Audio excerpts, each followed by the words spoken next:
स्वागत है आप सभी का एनएफ न्यूज पर। मैं हूं आपके साथ रोहित। 6 नवंबर को बिहार विधानसभा चुनाव के पहले चरण का मतदान हो गया 121 सीटों पर। अब उसके बाद माहौल क्या है, वोट फीसदी जितना रहा, उसका असर क्या दिख रहा है?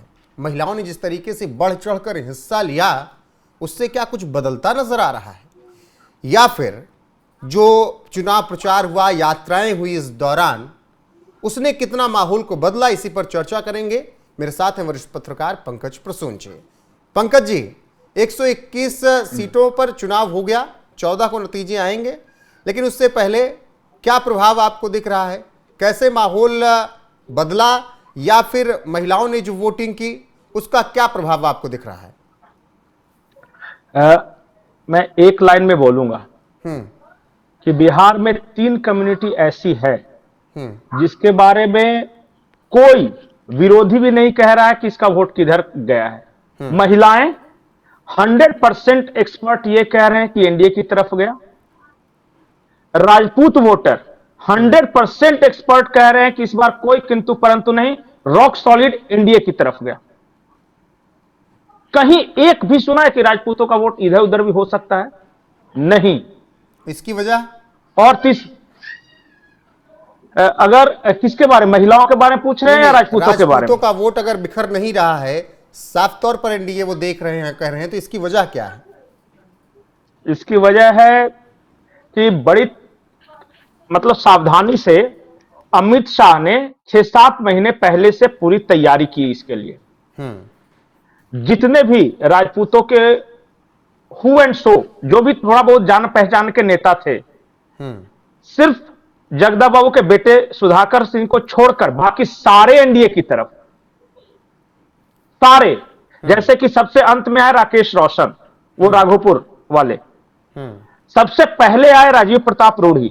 कॉन्स्टिट्यूशन क्लब के चुनाव के बाद यह तय हो गया था कि राजीव प्रताप रूढ़ी स्टार प्रचारक रहेंगे, और उसी वक्त यह भी तय हो गया था कि आरके सिंह जो आरा वाले हैं, उनको इस बार पार्टी नहीं पूछेगी। और यह इसलिए कि राजीव प्रताप रूढ़ी इतना सीनियर होने के बावजूद, पॉलिटिकल सेंस में मैं बोल रहा हूं, कई बार छपरा से सांसद रहने के बावजूद, केंद्र में अटल बिहारी वाजपेयी की सरकार में मंत्री रहने के बावजूद, और इस बार नहीं बनाए जाने के बावजूद पार्टी के खिलाफ एक शब्द न बोले न सुने। ये डिसिप्लिन इसको बोलते हैं। आरके सिंह की तरह नहीं कि गृह सचिव रहे तो पता चला कि कांग्रेस के गाने बजाने लगे या भगवा आतंक कहने लगा, और पता चला कि लालू यादव के साथ रहे तो आडवाणी को अरेस्ट कर लिया, और जब सब की सरकार चली गई, रिटायरमेंट हुआ तो भाजपा में आ गए, जब तक सांसद बनाया, मंत्री बनाया, तब तक ठीक, और पता चला कि इस बार हार गए तो लगे गरियाने पार्टी को। वैसा नहीं चलता यहां। तो ये बाकी जो नए नेता है उनके लिए सबक भी है कि कैसे कंडक्ट रखना है खुद का।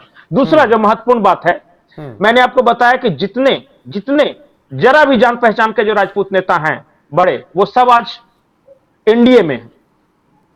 प्रभुनाथ सिंह का बेटा जो इस बार मांझी एक विधानसभा क्षेत्र से चुनाव लड़ रहे थे, वो एनडीए में है। राजीव प्रताप रूढ़ी एनडीए में है।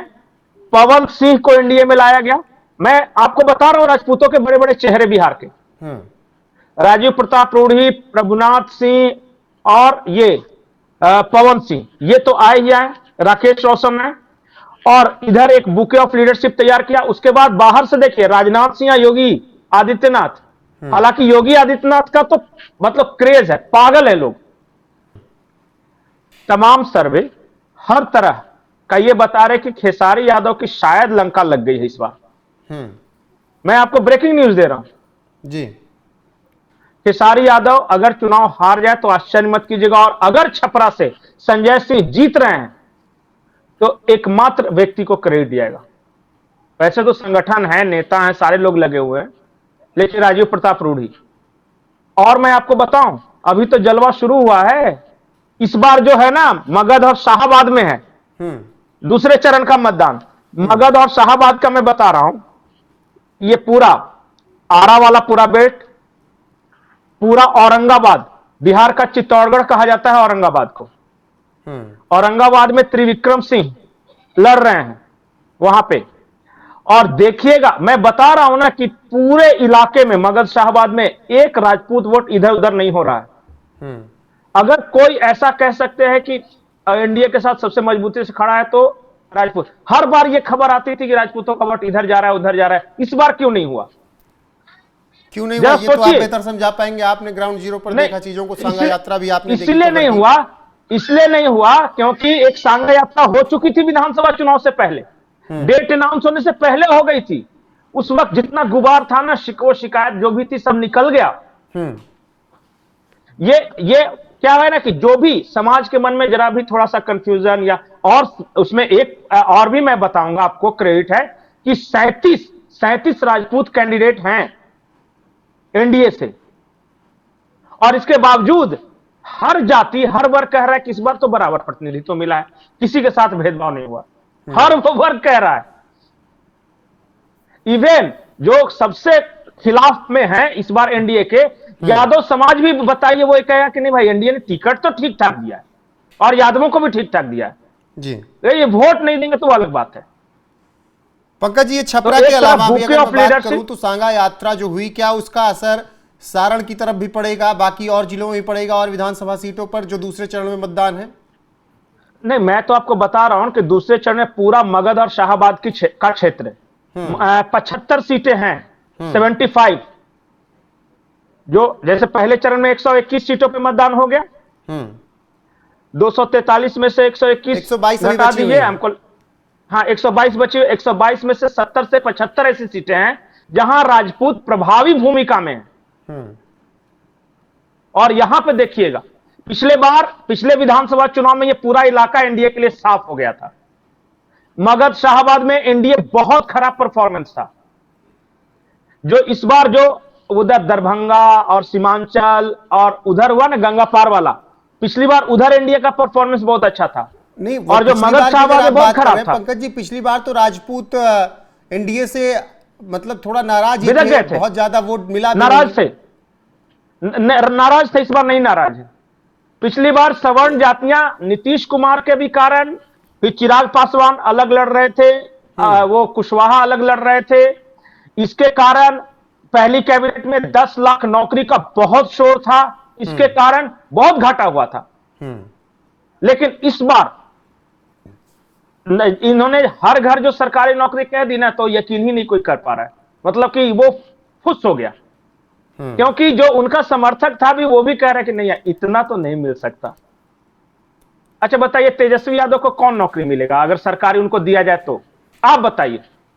उनकी जो डिग्री है जो कमेंट सेक्शन में, नहीं, मैं तो ये कह रहा हूं कि तेजस्वी यादव को अगर उस घर से सरकारी नौकरी मिलनी हो अगर, तो जो उनका मेरिट है उसके हिसाब से कौन सी नौकरी मिलनी चाहिए, और वो परमानेंट नौकरी देने का वादा किए। ठीक है, अब एक सवाल मेरा यहां पर ये कि आप कह रहे हैं कि छपरा में प्रभाव पड़ेगा, अच्छी खासी सीटें निकल जाएंगी, सारण और आपने कहा कि और एरिया में सारण छपरा जो है सारण प्रमंडल में ही आता है। क्या मार्जिनल जीत ही आपको दिख रही? वोट परसेंटेज कुछ बढ़ेगा बीजेपी का अगर राजपूत अब की नाराज नहीं है तो, या एनडीए का? मैं आपको नहीं, मैं आपको एक बात बता देता हूं। पूरे बिहार में किसी एक कास्ट कम्युनिटी की बात नहीं करूंगा, पूरे बिहार में इस बार जो परसेंटेज वोट बढ़ा है उसको समझिए। एक तो एसआईआर जब हुआ तो सारा जो फर्जी वोट है, जैसे कोई डेड था कोई बाहर था, वो सब निकल गया। तो जो बच गए उन्हीं में से लोगों ने वोट दिया। तो एक तो परसेंटेज बढ़ा हुआ वहां दिख रहा है कि ज्यादा। दूसरा परसेंटेज बढ़ा हुआ यह दिख रहा है कि बहुत सारे प्रवासियों को इस बार लाया गया है वोट देने के लिए, और छठ के कारण बहुत सारे लोग रुके हुए थे कि वोटवा दिए के जाएंगे, यही कह रहे थे। तो एक तो उनके कारण भी बढ़ा है, प्रवासी वोटर रुके हुए हैं उनके कारण। एसआईआर के बाद जो कचरा पट्टी जो साफ हुआ वो मतदाता सूची में जो, और जो बच गए वो रॉक सॉलिड बच गए, वो वोट के कारण दिख रहा है।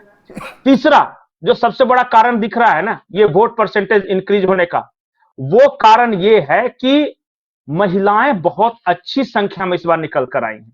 बहुत मेहनत की गई है उस सेगमेंट में, खास करके एनडीए के द्वारा, चाहे वो योजनाओं के माध्यम से या फिर उनका ग्रुप बना कर और उनको बूथ तक कैसे लाना है इस माध्यम से। इसलिए भी अगर 1-8% उधर भी बढ़ा हुआ ये दिख रहा है। टोटल सब मिला देना तो 6% का इंक्रीमेंट होता है। ठीक है पंकज जी, पिछले विधानसभा वही है सिर्फ बढ़ोतरी। ठीक है पंकज जी, फिलहाल पहले चरण का मतदान का हो चुका है और जिस तरीके से खबरें हैं पंकज जी जो बता रहे हैं कि अब की राजपूत नाराज मैं एक बात और कहूंगा, सबसे बड़ा कारण यही रहा कि सांसद राजीव प्रताप रूढ़ी ने सांगा यात्रा शुरू की। रोहित हाँ जी, मैं एक बड़ी खबर आपको बताने जा रहा हूं जी। मुख्यमंत्री नीतीश कुमार बनेंगे। पिछली बार 2 उप मुख्यमंत्री थे, एक कुशवाहा और एक विजय सिन्हा थे। मैं आपको आज ये खबर बता के जा रहा हूं कि इस बार राजपूतों को बहुत अच्छा प्रतिनिधित्व मिलेगा और कोई बहुत बड़ा आदमी बनेगा। ठीक है। और इसका क्रेडिट जो जा रहा है वो फिलहाल जो तस्वीरों में आपको दिख रहे हैं राजीव प्रताप रूढ़ी, क्योंकि उन्होंने सांगा यात्रा शुरू की, राजपूतों को लामबंद किया, एक साथ लाए और उसका असर 14 नवंबर को देखने को मिल सकता है। किसे पता अगले एक्सटेंशन में ये केंद्र में मंत्री भी बन जाए। हमारे साथ नमस्कार।